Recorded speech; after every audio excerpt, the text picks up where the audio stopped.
Bonjour à tous et bienvenue. Petite devinette, est-ce que vous allez reconnaître ceci?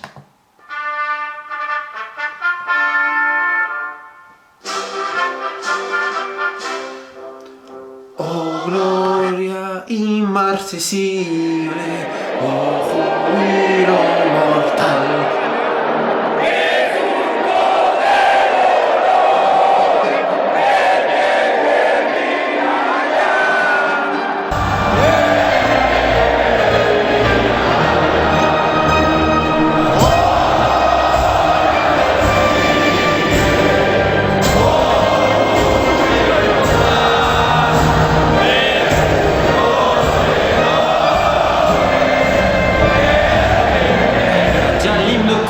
Bonjour à tous, je ne sais absolument pas chanter, mais ce n'est pas grave, parce qu'aujourd'hui, Juan Fernando Quintero.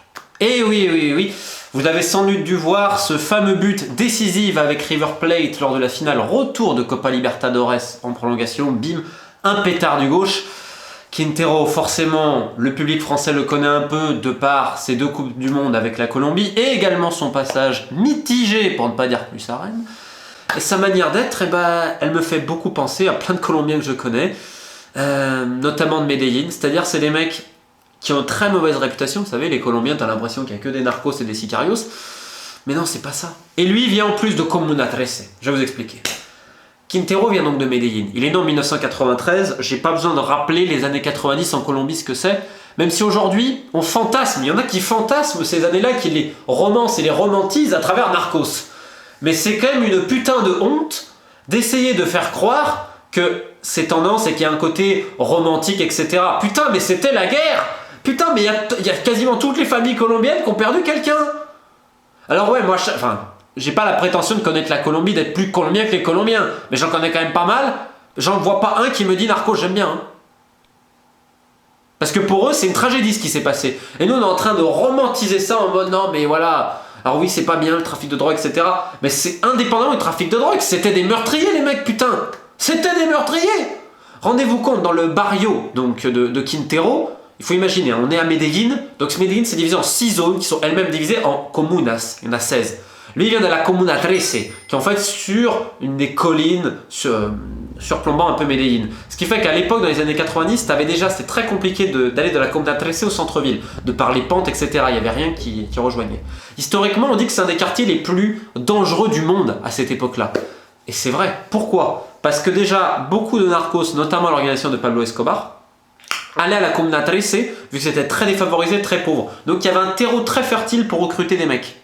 Et même pas que, il y avait même les mecs du cartel de Cali qui venaient. Rendez-vous compte. Ensuite, ça a été infiltré par des groupes, par des milices, on va dire, de guérilla. Sans compter qu'à l'époque, il y avait aussi les groupes paramilitaires, que c'est très compliqué à étudier la Colombie, entre les FARC et tout le reste.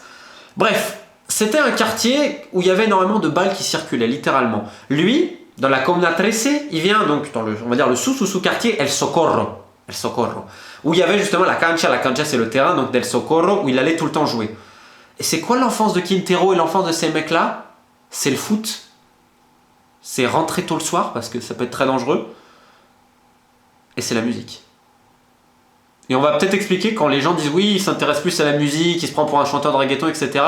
Mais je mets aux gens d'aller au défi d'aller à Comuna 13, tu vas comprendre ce que la musique a de bénéfique aussi pour ces gens-là. Parce que lui, Quintero, quand il avait 2 ans, son père, il devait rejoindre l'armée. Il dit au revoir à sa femme, à son enfant, etc. Il y va, sachant que son père jouait en jeune au National, je crois, si je ne dis pas de bêtises. Bref, il y va, et ils n'ont plus jamais eu de nouvelles. Officiellement, l'armée a dit qu'il a été renvoyé pour mauvais comportement et consommation de drogue. Finalement, il serait reparti, etc. Le mec a disparu. Ça fait plus de 20 ans, personne n'a vu le corps du père de Quintero, qui a disparu. Fait que lui, l'avoue lui-même, il n'a aucun souvenir de son papa. Donc il grandit sans père. Il grandit avec une mère et ses grands-oncles et ses grands-pères. Dans un quartier qui est marqué également par... Il y a eu un tremblement de terre, il y a eu des effondrements justement de maisons, parce que c'était vraiment de la tôle. Il y a eu beaucoup de meurtres. Et en 2002, l'opération Orion, qui était une opération gouvernementale de guerre urbaine, il n'y a pas d'autre mot, c'est-à-dire qu'il y a plus de 300 militaires, si je dis pas de conneries, armés qui sont venus dans le barrio pour justement essayer d'exfiltrer les mecs des groupes, des milices, de guérilla de ci, de là. Et je vais vous donner le bilan quand même, hein, parce que là on parle de civils, 17 morts, 80 blessés, 350 arrestations de mecs qui n'ont rien fait, des civils, hein, quasiment. Il y a eu notamment un gamin de 9 ans qui s'est fait shooter. Le gouvernement a dit « Ah, on va faire un monument », ce qui paraît normal. Mais les gens du barrio ont dit « Non, non, non, non, on ne veut pas se rappeler justement de ce moment-là. » Donc maintenant, quand vous allez à la Comuna 13, on appelle ça le Parque de la Vida. Justement pour montrer « Putain, on veut vivre ». Et donc ça a été vraiment une horreur, ce quartier, dans plein d'autres choses. Une horreur dans le sens au niveau social, etc. Mais est-ce que les mecs comme Quintero, sa famille et tous les autres, ils sont, entre guillemets, ils sont barrés, ils ont arrêté de vivre? Non.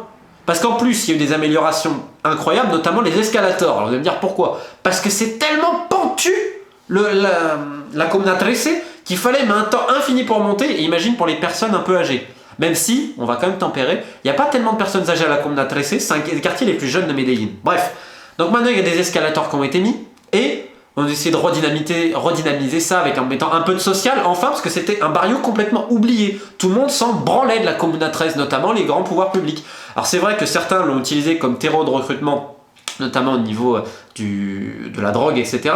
Mais en même temps, c'était une manière d'avoir un peu d'argent et comme si quelqu'un se souciait enfin de toi, parce que tout le monde s'en branlait. Il n'y avait quand même pas d'accès de la Comuna 13 au centre-ville, alors que ça fait partie de Medellín. Aujourd'hui, c'est fini. Maintenant, vous pouvez même aller en métro. Le métro qui s'arrête, si je dis pas de bêtises, attendez, je vais retrouver, voilà, San Javier. Parce qu'on appelle la Comuna 13 San Javier. Bon, bref. Donc, maintenant, regardez, petite visite de Medellín. Prenez le métro, San Javier. Vous montez, tac, tac, tac, escalator. Première chose que vous voyez, street art, graffiti de partout. Peinture murale, ici et là, faite par les jeunes du quartier, qui ont redynamisé leur quartier. C'est super coloré. Tant et si bien qu'aujourd'hui, la Comuna 13, c'est un des lieux peut-être les plus intéressants à faire niveau touristique à Medellín. Oubliez le Pablo Escobar Tour. Faites le graffiti tour de la Comuna 13 avec les gens du coin, avec les produits du coin, parce que la gastronomie colombienne, les enfants, le jus de canne à sucre, le jus de lulo, oh là là là là, les empanadas, arequipe et todo, n'arepa, oh là là là là. Avec les gens du quartier, leur famille, leur grand-mère et tout ça. Alors évidemment, toujours tu donnes un pourboire parce que cet argent en plus il est remis dans la communauté. Et donc aujourd'hui c'est un des quartiers les plus authentiques, oui quelque part, parce que ça n'a pas été encore pris d'assaut par tous les tours opératoires au niveau voyage. Et donc maintenant ils ont redynamisé ça, c'est autre chose. On essaye de vivre, putain, la vida, tu vois souvent c'est écrit ça, la vida, la vida. Et donc tu vois plein de graffitis magnifiques, hein, je vous ai mis plein de liens en description, c'est vraiment sublime. Quintero, il a grandi là-dedans. Il a grandi avec la musique, ça, et le foot. Même s'il a quitté très jeune, jamais on va oublier la Comuna 13. Et après son but avec River, vous savez ce qu'il a dit, la première chose, attendez, je vais vous retrouver. Il a donné donc tout de suite, ah, je salue tout mon pays, toute la Colombie, et à mi Comuna 13. C'est pas à la Comuna 13, à la mienne, c'est ici. Et il y a même un an, il avait donné une interview sur le site de River et il avait dit ça à propos de la Colombie, etc. Et c'est vraiment quelque chose de très beau. Et j'ai toujours dit que pour nous autres, les Colombiens, c'est spécial. Quand tu mets ce maillot, quand tu représentes notre pays, nuestra gente, notre population, nuestra raza, bon, notre race si tu veux, et notre drapeau, c'est quelque chose qui est tellement beau. D'avoir l'opportunité dans sa vie d'être cette personne qui va donner tant de joie à un pays, qui va unir ce pays. Nous voyons qu'il y a tant de choses spéciales dans notre pays et nous voyons qu'à travers notre boulot, on peut arriver à rendre des gens heureux. Et seulement en jouant au football, et sociétal. Voilà. Quand on va commencer à jouer, on va noter toutes les énergies, l'énergie qu'il y a chez les gens, toutes ces bonnes vibes, on va dire ces bonnes vibrations qu'on peut faire grâce à un terrain de football. Et on se sent tellement fier de ça qu'on va défendre notre pays jusqu'à la mort. Juan Fernando Quintero, El Niño de Medellín, putain c'est ça aussi. Quand tu comprends pas ça, tu ne veux pas comprendre. Et comment faire une cellule, on va dire, d'accompagnement pour Quintero, c'est une vraie histoire. Putain, c'est une vraie histoire. Et c'est un des symboles de la Comuna 13. C'est après le mondial de 2018, là, il est rentré, il a été célébré comme pas possible. Donc il y a eu concert un petit peu, voilà, il fait un peu le reggaeton man. Et bien forcément des mecs qui dansaient, etc. Cette petite bouffe artisanale. Et indépendamment de ça, à chaque fois il dit voilà, on est en train de faire l'histoire ici. Lui avec River et son quartier également qui est en train de se sortir péniblement. Parce que très péniblement, parce qu'il y a toujours beaucoup de meurtres. L'année dernière, dans cette année, je vais vous donner un chiffre. Si je le retrouve évidemment, parce que j'arrive pas à le retrouver, j'y avais noté en plus. Bah bravo Romain, tu ne le retrouves pas, bon c'est pas grave. Mais en gros, entre juin et juillet, il y a eu une trentaine ou quarantaine de meurtres encore. dans la Comuna 13. Et d'ailleurs, il y a eu un cadavre un jour qui est apparu sur le terrain de foot.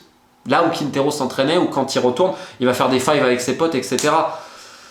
Ouais, c'est pas encore gagné, la Colombie, etc. Mais quand tu vois le destin de Juanfer Quintero, Quinterito comme on dit, putain, ça te donne un peu d'espoir. Putain, ça te donne un peu d'espoir. Il représente à merveille une partie du peuple colombien, on va dire peut-être un peu extravagant sur le terrain, mais qui a honte de rien. Qui a honte de rien. C'est-à-dire, c'est lui. Il est comme ça, vous me prenez avec mes défauts, il est peut-être un peu rondouillard, il est peut-être va peut-être perdre des balles, tenter des tirs de 30 mètres. Ouais, mais c'est un putain d'artiste sur le terrain, le mec. C'est peut-être pas le crack qu'on attend, parce que tout le monde s'accorde à dire qu'il a le niveau pour aller bien plus loin. Mais quand même, c'est quelque chose. Et à River, il a été magnifique quand il est rentré, évidemment, même si au début, il a eu pas mal de déchets. Mais il est authentique, c'est un pur mec de Medellín. C'est un pur mec de la Comuna 13. C'est ça Quintero, point barre. J'espère que ça vous a plu. Et puis bon, comme on dit en Colombie, ciao pesca.